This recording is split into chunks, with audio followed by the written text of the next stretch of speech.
Eh ben, c'est un paysage qui est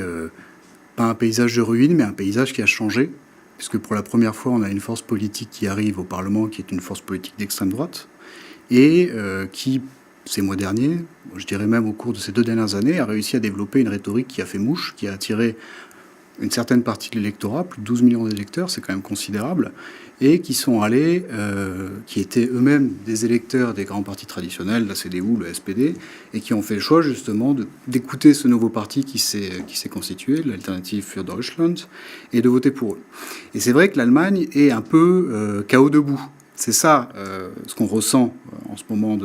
du paysage politique allemand, c'est que vous avez une république fondée en 1949 qui a été justement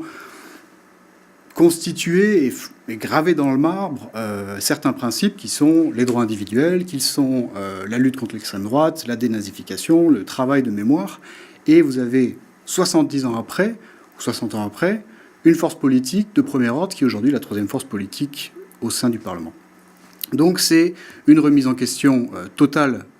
de tout le paysage politique, une remise en question des vieux partis, et cela pose de nouvelles questions, et notamment quelle coalition pour l'Allemagne, comment on va arriver à développer un système de gouvernement qui fonctionne, avec quels alliés. Et là, Angela Merkel s'est engagée sur la voie d'une coalition dite jamaïcaine, c'est-à-dire avec les libéraux, avec les Verts, la CSU et son parti, la CDU, mais c'est une configuration extrêmement difficile, parce qu'on a des gens qui ont fait des campagnes absolument différentes, pas du tout sur les mêmes orientations, que ce soit en matière écologique, que ce soit en matière économique,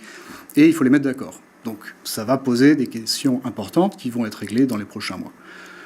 Angela Merkel a annoncé, en tout cas les commentateurs, parce qu'elle ne l'a pas fait directement, mais ils ont annoncé des négociations qui devaient se dérouler a priori jusqu'à Noël. On verra si effectivement ça se passe bien. Ça commence en tout cas la semaine prochaine. Un point important, c'est le vote en Basse-Saxe le 15 octobre, donc dimanche prochain, qui va très certainement donner une impulsion aussi à cette coalition jamaïcaine, puisque si le SPD arrive, malgré tout, à arriver en tête en Basse-Saxe, la perspective d'une coalition jamaïcaine ne sera pas aussi évidente que ça. Puisque pour une fois, le SPD pourra éventuellement faire une coalition avec les Verts et avec le parti de gauche. Donc voilà, on est dans l'expectative de ce qui va arriver. On n'a pas de visibilité, c'est un peu terra incognita, mais c'est le paysage politique allemand après ces élections fédérales.